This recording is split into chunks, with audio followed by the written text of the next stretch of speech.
जुनैद भाई, पहले तो आप रजब भट्ट के खिलाफ केस लड़ते रहे हैं, उसके बाद आप हक में रहे। जो बच्चों वाला मैटर हुआ था उसमें मैं उनके अगेंस्ट था क्योंकि रजब ने ज्यादती की हुई थी। बाद में हमारे एक दोस्त ही हैं हमारे मलिक जुनैद साहब, उन्होंने बच्चों के साथ और रजब फैमिली के साथ हमारा पैचअप करवाया, उन्होंने एक्सक्यूज़ किया। इसी तरह उन्होंने बाद में मेरे से रब्ता किया और कहा कि जुनैद भाई, जैसे आपने पहले जो हमारा केस था हमारे अगेंस्ट, आपने पूरा हमें जोर लगाया था, तुना हुआ था कह दे, इसी तरह अब आपने हमें डिफेंड भी करना है। अब उनके ऊपर ये केस हुआ तो मुझे भी लगा कि यार ये इसमें रजब का कसूर नहीं है, जो मजहब का काट के ला जा रहा है उसमें नहीं है। तो उन्होंने मेरे से अप्रोच किया तो अल्हम्दुलिल्लाह अब उनका केस हम डिफेंड कर रहे हैं। लेकिन अब जो कराची के वकला हैं, वो भी रियाज सोलंकी नाम के कोई वकील है, उन्होंने इस पे केस दायर किया कराची में और अदालत ने जो SHO मुतलका उसको भी तलब कर लिया है। क्या रजब भट्ट को भी बुलाया जाएगा, क्योंकि नोटिस तो जारी हो गया है? क्या वो जाके घर घर जाके माफी मांगे? हम सब जो है वो दीन के ठेकेदार कब से बन गए हुए हैं। आप लोग रजब भट्ट की पर्सनैलिटी पे 1000 दफ़ा बात करें, आप लोग व्लॉगिंग पे, रजब की फैमिली व्लॉगिंग पे आप करोड़ दफ़ा बात करें, लेकिन यार ये मज़हब वाला कार्ड ना खेलें। मैं रजब के इस केस में डिफेंड कर रहा हूँ, नमाज वाले में, कि नमाज की बेइज्जती नहीं हुई। बाकी मेरी अगर पर्सनल राय देखी जाए तो मेरे नज़दीक भी फैमिली व्लॉगिंग होनी नहीं चाहिए। लाहौर में तो रजब भट्ट पर वकला की तरफ से तहरीक चल रही थी और वकला खिलाफ हुए थे, लेकिन अब ये सिलसिला थम नहीं रहा। कराची में भी अब वकला जो हैं रिट दायर कर रहे हैं रजब भट्ट के खिलाफ। अब रजब भट्ट को कराची अदालत में जाना पड़ेगा, क्योंकि रजब भट्ट के वकील जो हैं, मेरे साथ जुनैद खान मौजूद हैं। जुनैद भाई, पहले तो आप रजब भट्ट के खिलाफ केस लड़ते रहे हैं, उसके बाद आप हक में रहे।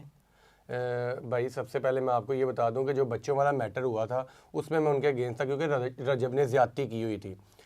लेकिन वहाँ पे हमने पूरा बच्चों का साथ दिया, पूरा उन्हें उनके अगेंस्ट हम चले। लेकिन बाद में हमारे एक दोस्त ही हैं हमारे मलिक जुनैद साहब, उन्होंने बच्चों के साथ और रजब फैमिली के साथ हमारा पैचअप करवाया, उन्होंने एक्सक्यूज़ किया। उसके बाद हमारा अच्छा ताल्लुक़ बन गया उनके साथ। और जब आप लॉ में होते हैं, जब आप लॉयर हैं, तो आप अगर किसी के अगेंस्ट एक केस करते हैं तो दूसरा जो केस होता है, अगर उन्हें लगे कि आपको वकील हायर करना चाहिए तो वो हायर कर सकते हैं। इसी तरह उन्होंने बाद में मेरे से रब्ता किया और कहा कि जुनैद भाई, जैसे आपने पहले जो हमारा केस था हमारे अगेंस्ट, आपने पूरा हमें जोर लगाया था, तुना हुआ था कह दे, इसी तरह अब आपने हमें डिफेंड भी करना है। तो यही काम इधर भी हुआ। तो अब उनके ऊपर ये केस हुआ तो मुझे भी लगा कि यार ये इसमें रजब का कसूर नहीं है, जो मजहब का काट के ला जा रहा है उसमें नहीं है। तो उन्होंने मेरे से अप्रोच किया तो अल्हम्दुलिल्लाह अब उनका केस हम डिफेंड कर रहे हैं। लाहौर में तो रजब ने माफ़ी मांग ली, वकला ने इस बात पे इत्तेहाद भी कर लिया। वकला ने कहा ठीक है, कोई मसला नहीं। लेकिन अब जो कराची के वकला हैं, वो भी रियाज सोलंकी नाम के कोई वकील है, उन्होंने इस पे केस दायर किया कराची में और अदालत ने जो SHO मुतलका उसको भी तलब कर लिया है। क्या रजब भट्ट को भी बुलाया जाएगा, क्योंकि नोटिस तो जारी हो गया है? अच्छा, मुझे ना एक बात की ना समझ ये नहीं आ रही कि क्या वो जाके घर घर जाके माफ़ी मांगे? क्या इस्लाम ये कहता है कि अगर खुदा न खासा for the sake of argument हम मान लेते हैं रजब से गलती हुई, तो क्या वो एक एक मुसलमान के घर जाके माफ़ी मांगे, दरवाज़ा नॉक करे, मैंने माफ़ कर दो, मुझे माफ़ कर दो? हम सब जो है वो दीन के ठेकेदार कब से बन गए हुए हैं।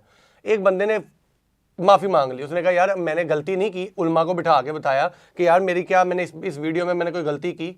अगर गलती नहीं है तो मेहरबानी फरमाएं, मैं फिर भी आप लोगों की अगर दिल आज़ारी हुई है मैं माफ़ी मांगता हूँ अल्लाह से भी और उन तमाम इंसानों से भी। अब उसने माफ़ी मांग ली, इसके बाद मुझे नहीं लगता कि लाहौर में लहदा माफ़ी मांगो, कराची में जाके लहदा माफ़ी मांगो, ऐसे नहीं होता।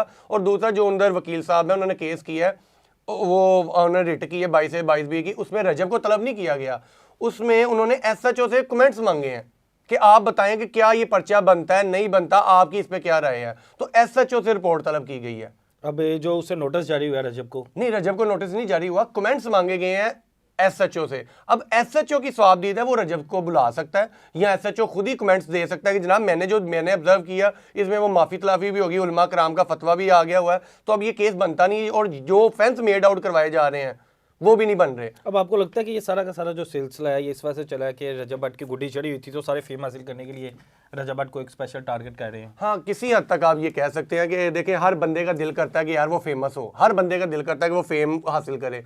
तो मैं ये कहता हूँ कि अगर फॉर एग्जाम्पल ये बिलाल ने कर लिया, अब बाकियों को तो ये सोचना चाहिए ना कि यार चलो ठीक है, अब ये मैटर क्लोज हो गया हुआ है। मैंने उस दिन भी एक बात कही थी कि आप लोग रजब भट्ट की पर्सनैलिटी पे 1000 दफ़ा बात करें, आप लोग व्लॉगिंग पे, रजब की फैमिली व्लॉगिंग पे आप करोड़ दफ़ा बात करें, लेकिन यार ये मज़हब वाला कार्ड ना खेलें। मज़हब कोई किसी के लिए मजाक नहीं है, किसी के लिए फेम नहीं है। मैं कहता हूँ रजब से गलती होगी, ठीक है, ऐसे नई वीडियो वो भी नहीं बनानी चाहिए, हालांकि उसमें बेउमती नमाज की नहीं हुई, लेकिन अगर बना ली तो यार अब आप लोग एहतियात करनी चाहिए, एहतियात करनी चाहिए बहुत थी। एहतियात। लेकिन अब बाकी लोग अब लाहौर के वकला भी, कराची के वकला भी, ये भी थोड़ा सा ख्याल करें कि यार मजहब कार्ड खेलना बंद कर दें। बिलाल सब कहते हैं, बिलाल साहब के पास तो पहले ही देखा होगा अक्सर कहा था, वैसे उनके सोशल मीडिया पे वैसे भी काफ़ी फॉलोअर्स हैं, वो कहते हैं मुझे फेम की ज़रूरत ही नहीं है, लेकिन जो चीज़ मुझे गलत लगी मैंने इसलिए किया, फेम के लिए तो मैंने किया ही कुछ नहीं। ये तो अब नीयत का जो होती है ना वो अल्लाह ताला जानता होता है, हर इंसान के दिल में क्या है तो वो जानता है। और दूसरा ना मैं आपको एक ना हदीस है, मैं गलती है अगर मेरे से हो जाए तो अल्लाह ताला मुझे माफ़ करे, मैं उसका मफहूम बता देता हूँ कि एक औरत आई नबी पाक के पास, उन्होंने आके कहा कि या रसूल अल्लाह, ये मेरा बेटा ना मीठा बहुत खाता है, शुगर बहुत ज़्यादा खाता है, तो इसे आप मना फरमाएं। तो आप सरकार ने फरमाया कि आप ना कल आना, कल इसे लेके आना। वो औरत कल आई, कल आके उन्होंने नबी पाक के पास लेके आए, तो नबी पाक ने उस बच्चे के सर पे हाथ फेरा और कहा कि बेटा आपने शुगर नहीं खानी, कम खाया करो, इससे नुकसान होगा। इस तरह का हुआ। तो उस औरत ने कहा या रसूल अल्लाह, आप ये बात कल भी तो फरमा सकते थे। तो आप सरकार ने फरमाया कि कल तो मैंने भी शुगर खाई हुई थी ज़्यादा, तो मैं कैसे मना कर सकता था। तो हम लोगों को भी यही चाहिए कि हम पहले अपने पे तो इस्लाम को अप्लाई करें। मैं बिलाल की नहीं, मैं अपनी एग्जाम्पल लेता हूँ। क्या मेरी दाढ़ी वो सुन्नत के मुताबिक है? क्या मेरा ये हुलिया सुन्नत के मुताबिक है? मतलब मेरी, अब मैं अपने मिसाल देता हूँ, मैं उसकी दाढ़ी पे नहीं जाता, उसकी बड़ी बड़ी मूंछों पे नहीं जाता, मैं नहीं कहता। लेकिन हम लोगों को पहले ये चाहिए कि क्या मैं 5 वक्त का नमाजी हूँ? क्या मैं वो 5 चीज़ें जो इस्लाम हमें कहता है कि ये लाजमी होनी चाहिए, नमाज, रोज़ा, ज़कात, हज, इन पे पूरा आ रहा हूँ? जब मेरे में कमी है तो मैं यार किसी पर तनकीद नहीं करूँगा। हाँ, आप हमारा ये कानून शहादत है, वो उसमें भी लिखा है, वो भी कहते हैं कि जनाब अगर गवाही भी उस बंदे की मानी जाएगी जो यानी कि ज़िना वाला केस हो जाता है कोई, तो उसमें जो पूरा नमाजी हो, जो परहेजगार हो, 2 बंदे उसकी गवाही भी दें कि हाँ यार ये बंदा परहेजगार है, ये बड़ा है, नेक बंदा है, तो वो किसी की गवाही भी दे सकता है। तो हम किसी पे तोहमत लगानी है कि जी इसने नमाज की ये कर दी है, तो पहले मुझे तो देखना चाहिए क्या मुझे दीन का कितना का इल्म है। आपको लगता है कि जो फैमिली व्लॉगिंग है पाकिस्तान में कोई मुस्बत चीज़ ला रही है? आप ज़्यादातर जो असरात मनफी हैं। मैं बताता हूँ, मैं रजब के इस केस में डिफेंड कर रहा हूँ, नमाज वाले में, कि नमाज की बेनती नहीं हुई। बाकी मेरी अगर पर्सनल राय देखी जाए तो मेरे नज़दीक भी फैमिली व्लॉगिंग होनी नहीं चाहिए। इस्लाम हमें ये नहीं बताता, इस्लाम हमें ये बताता है सॉरी कि जनाब आपकी जो औरतें वो पर्दे में रहें, गैर महरम के तो कान में उसकी आवाज़ भी नहीं जानी चाहिए, इस्लाम बताता है। मैं फैमिली व्लॉगिंग के मैं खिलाफ हूँ, ये मैं आपके साथ हूँ। लेकिन जो रजब के ऊपर मजहबी कार्ड खेला जा रहा है कि जनाब वो उसने नमाज की बेनती की, मैं उसे वहाँ पे डिफेंड कर रहा हूँ कि इसे मजहब में ना लेके आए, उसने वो कोई भी वहाँ पे नमाज की बेनती नहीं हुई। अगर देखा जाए तो काफ़ी लोग ऐसे हैं, काफ़ी टिकटॉकर्स ऐसे हैं, काफ़ी यूट्यूबर्स ऐसे हैं कि जो इस तरह की वीडियोज़ बनाते हैं, रील्स बनाते हैं, तो उनके खिलाफ केसेस क्यों नहीं होते? भाईजान होने चाहिए ये केसेस। मैं बताता हूँ यहाँ पे गलती किसकी है, मैं बताता हूँ ना। यहाँ पे अदारों की गलती है, पीटीए, पाकिस्तान टेलीकम्युनिकेशन अथॉरिटी। अभी हम यहाँ पे कोई वल्गर सा इंटरव्यू करें, आपको नोटिस आ जाएगा, आपके अदारे को नोटिस आएगा। तो भाईजान ये टिकटॉक, ये सोशल मीडिया किसके अंडर है?